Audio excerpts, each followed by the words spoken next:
Hello, and welcome to this second edition of our school e-newsletter.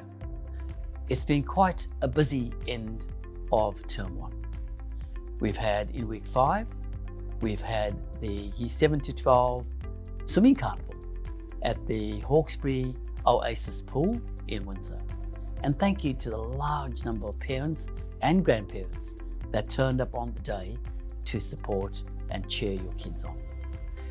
Next, we've had the cross-country carnivals, both primary and secondary.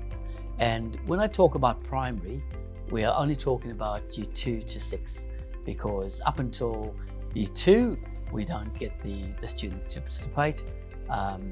So the primary cross-country carnival was held in week 8, and the secondary was held in week 9. And again, I want to thank all the large number of parents and grandparents that showed up to cheer your children on. It was a great event.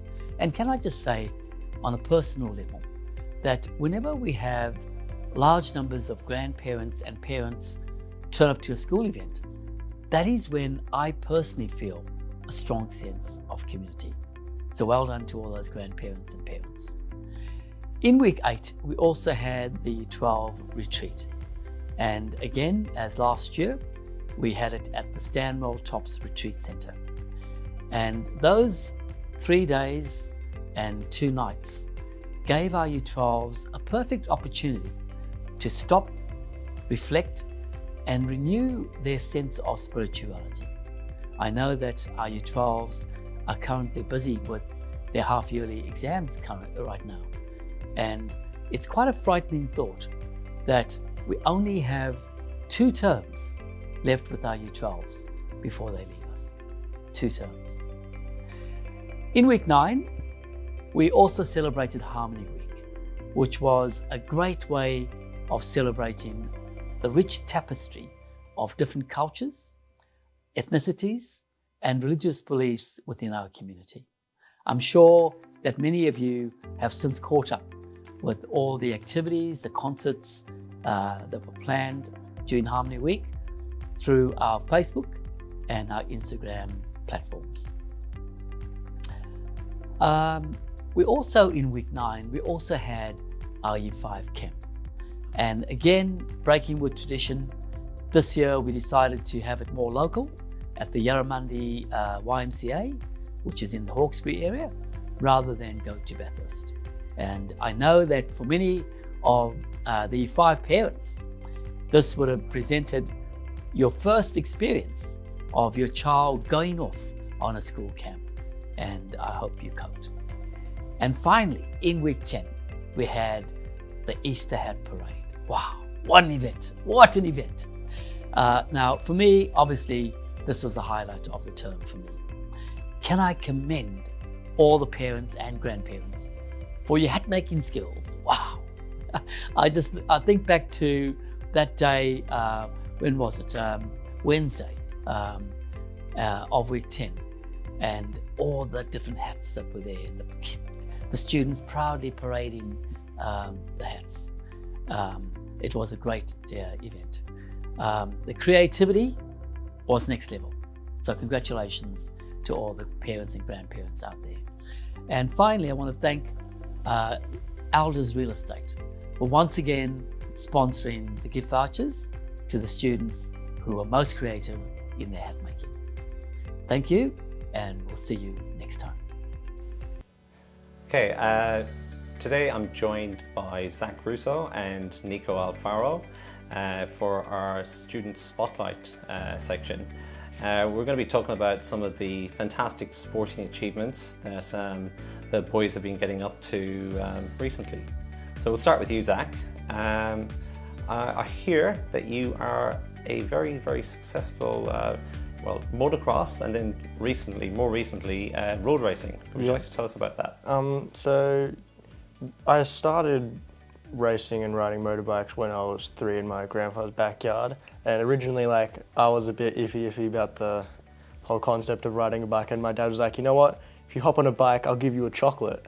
So I rode it each weekend would go to my grandpa's, he'd give me a chocolate each time I ride, and then turns out I really enjoyed it, so I've kept riding all the way till this year.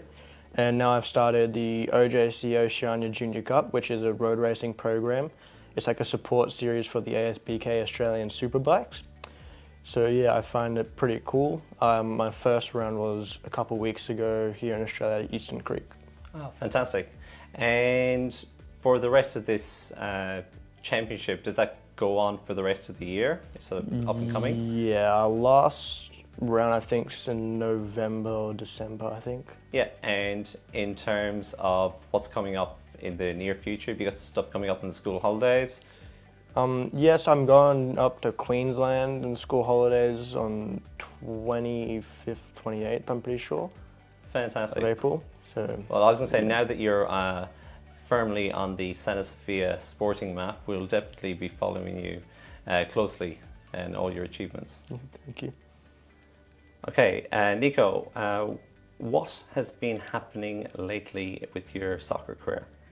So lately, I recently got promoted to the senior academy at my current club, Sydney FC. I was playing with the 16s, and I got promoted to play with like the 20s in first grade, which was like a really huge achievement, which is something that I've been looking forward to. So you're still only 16 and you're playing with the senior team. Yeah. What exciting opportunities have you got coming up? So just last week, I got like the news that I was going to be selected for the under-17s national squad to go and train over in Italy. We're going to be camped there for about 2 weeks, and it's just going to be a really intense, like, focused camp that is going to give the coach insight into new players and the foundation. So it's a really, really great opportunity for you to, I guess, show what you can do at that really elite level. Yeah. In terms of the opportunities that might arise from this camp, Yeah. what does that look like in the future? So this camp is just one of, I think, 3 camps that are going to happen, and this is just like an opportunity to hopefully make the national squad with the under-17s to go and play in the Asian Cup qualifiers in October this year. Fantastic, huge achievement, and of course we'll be right behind you, following your progress as you do that.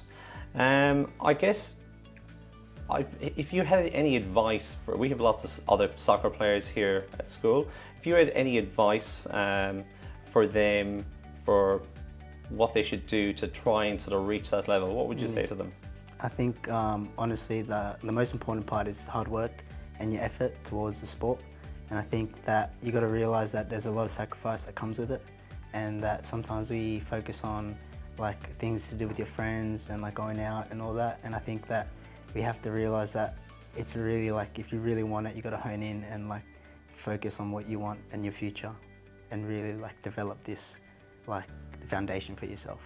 Fantastic. So that idea of working hard, not just on the sports field, but in our schoolwork as well, will pay dividends in the long run. Yeah.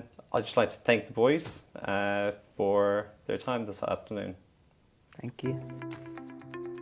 Good morning, everyone. My name's Carmen Rojo. I am the new instructional coach, Years 7 to 12 here at the college, and I'm here to interview Charmaine Cobol, who is a Year 2 teacher here, as well as the Faith in Action team coordinator for the school. How are you today? Yeah, I'm doing good. That's great. So we're just here to talk about Easter as we've come to the end of the Lenten season. Charmaine, what can you tell us about what Easter represents for Catholics? So Easter is everything.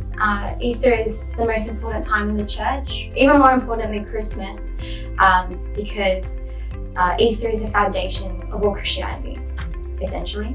And it is because of Jesus' death and resurrection that he opened up heaven to all of us.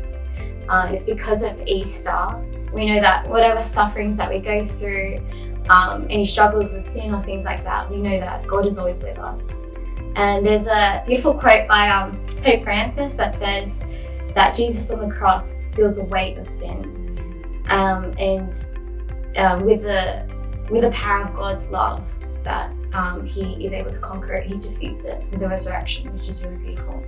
And so Easter is just a special time where we're reminded of God's immense love for us, and that, you know, one day that He invites us to be in heaven with Him. Yeah. What an amazing message for everybody. Also, you participated in the Good Friday Night Walk, which is run by the Catholic Youth Parramatta. Can you tell us a little bit about your experience with that? Yeah, it was really beautiful to experience, and there was about 1,200 Christians all across the diocese, different ages as well. So we all came together to walk with Christ, and to journey with Christ, carrying the cross and things like that from Blacktown to Parramatta. Yeah, so it was about 20 kilometres. Yeah, and there was a really beautiful moment, I remember, where I was fortunate enough to carry the cross along with another friend. And this was towards the end of the walk, and I was feeling, you know, quite fatigued, a little bit tired. And, you know, I was thinking to myself, you know, oh my gosh, if I'm tired carrying this cross right now, and, you know, it's just because, you know, my legs are a little bit achy and things like that. Imagine what Christ was going through when He went through the scourging, when He went through the carrying of the cross, dying on the cross even.